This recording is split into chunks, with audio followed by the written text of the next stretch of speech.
Okay, let's take a look at this peak bagging stuff. This is Mount Sneffels. It's the Southwest Ridge route. What I'm going to do is I'm just going to show you the video from beginning to end, and then after that I'll go through the nuts and bolts from where you can drive, how far you can get, you know, if you have 4x4, so on and so forth, and a little bit about preparation. So let's take a look at this video first. This is so beautiful. If this is on your radar, make sure you do it. It's really, really fun. So let's take a look.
That's really something, isn't it?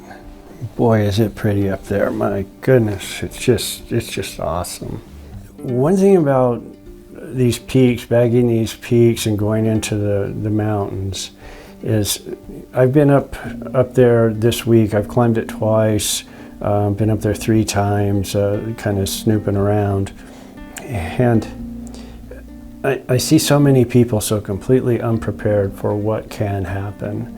And I don't want to dwell on it, but I think there's a couple things that if you haven't spent much time in these mountains, that you should probably think about. First and foremost, almost every single day in the summer at around noon, there's the clouds build up, the storms roll in, the thunder boomers come. And I was coming down from the regular route, the south slope, a few days ago, and it was like 11 o'clock and the wind came up and it started snowing, and this is July. So things can change really quick. And I see all these folks going up in, shorts and t-shirt with this little tiny pack, and of course, quite obviously, a lot of people do it that way. And but man, boy, if something happens, if something goes wrong, if you have to stay up there and wait for help, the conditions can change really fast. And one thing that is very frightening, especially if you've experienced it a time or two, is these thunder boomers usually possess lightning, and man, it's so scary. It's so very scary.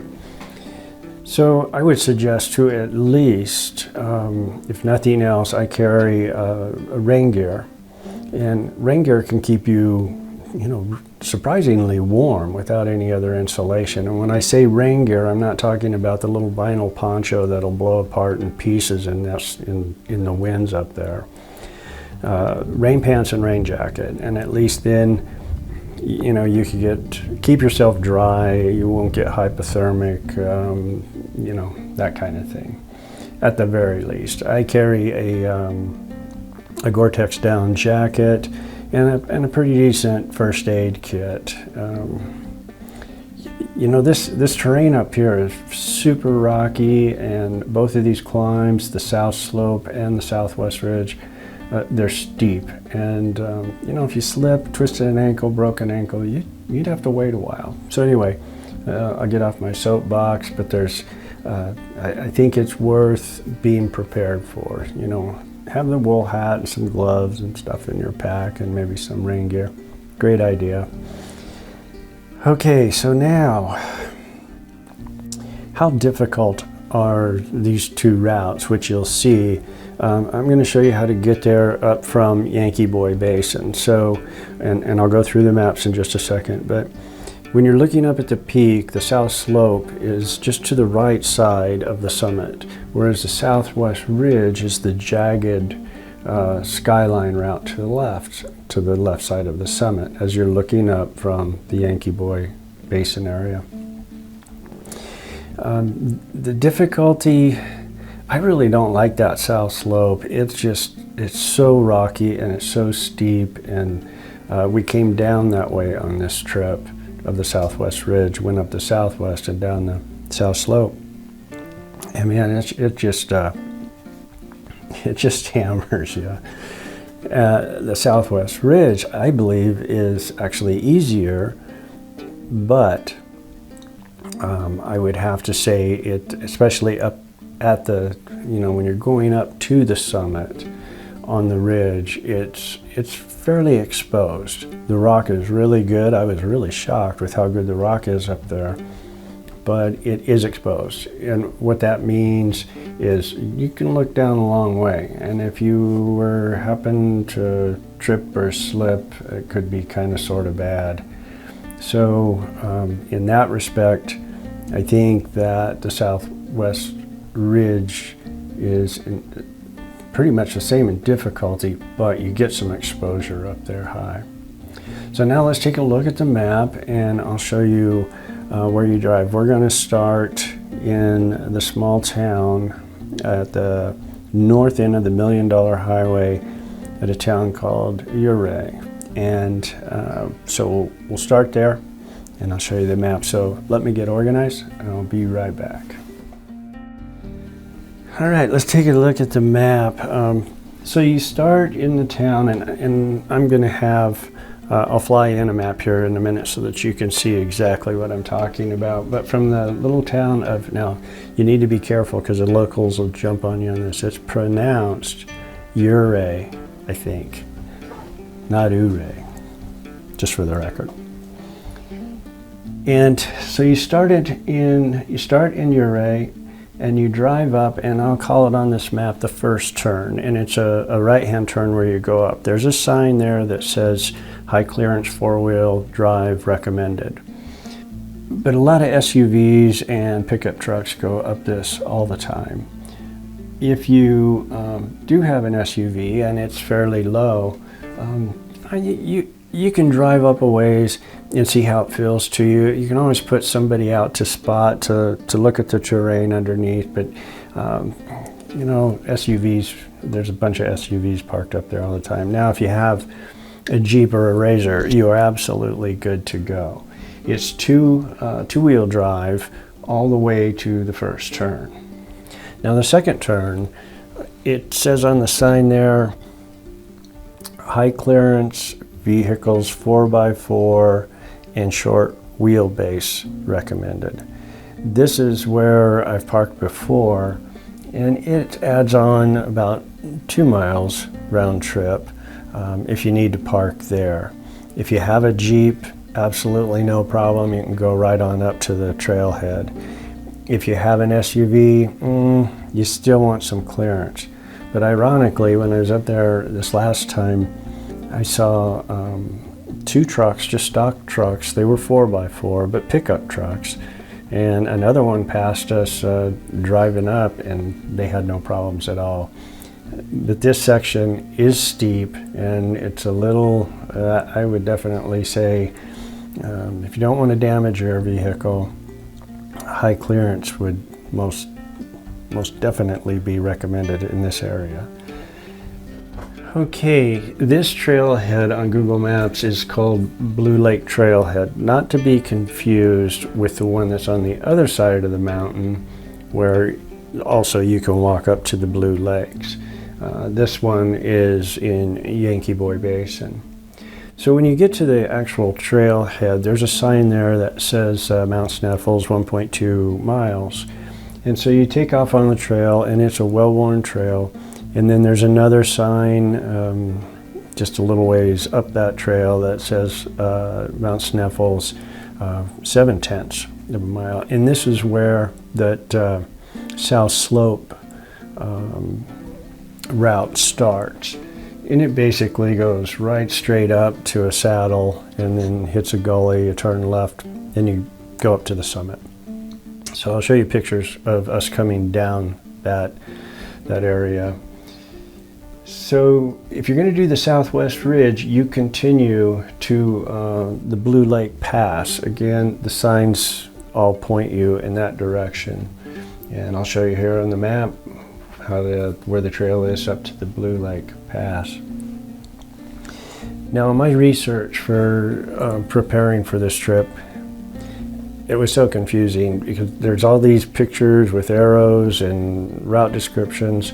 And really to simplify it, once you get to this Blue Lake Pass, you stay on the left side of the ridge as you're looking up at the mountain until you get to, and it's a well-worn path, until you get up into a notch, and it drops down into a big gully, and you can see where everybody has gone down to the gully. You make a left-hand turn, and as soon as you can kind of go up and right to get back on the ridge, there's a little boulder move in there, then that takes you up on the right side of the ridge. And you basically stay there for the rest of the trip all the way to the summit. I'd say about halfway from that gully to the summit is where you actually kind of sort of come up onto the ridge. This is where you see all the stunning photographs that, you know, looking down the ridge, and it drops off on both sides. And it is just so beautiful. It's really cool. It's really fun to be there. Again, if you're really afraid of heights, probably not the place to be, but the rock is solid. I felt really good on it, and I'm 62 years old, so, you know, I managed to do it. I'm sure you can do it. But again, don't take it lightly. It's a serious place to be. And then once we get to the summit, you descend, or we descended down this the south slope. My camera messed up when we were going through what's called the notch, and I'll try to locate it on the map here so that you can see it. And it's a little boulder move that you have to do to get through the notch. Kind of be a bad place to slip for sure. And always a good idea on any of these places. What we usually do is just take off our packs, hand our packs, up or down, so that you can be in good balance and control. The packs can throw you off a little bit, so that might be some good advice. But I mean, this is done, gosh, I don't know, probably at least 20 to 50 times a day in the summertime. I mean, a lot of people go up and down it. So. And then that west or the south slope coming down that, I mean, oh my gosh, is it steep and it's slippery, and you just get hammered on it. It seems like it's never going to end. And then you hit that main trail at the bottom again and go back to the trailhead and walk however far you need to get back to your car if you couldn't drive to the trailhead. So all in all, I would say the Southwest Ridge is absolutely a phenomenal route. Highly suggest doing it. Again, you need to be steady on your feet and not afraid of heights. It'll freak out a little bit, and it's not a place to be in the mountains. I'm walking with a friend of ours who's lived up here for a very long time. And we think very much the same on this. 11, 12 o'clock, it's turnaround time, period. Unless that sky does not have a single cloud in it, it's time to head down in the summertime, especially in the monsoon season, July, August in there. So thanks so much for watching. I hope this helps give you some general information on both routes. And, like I always say, until next time. GoPro, stop recording.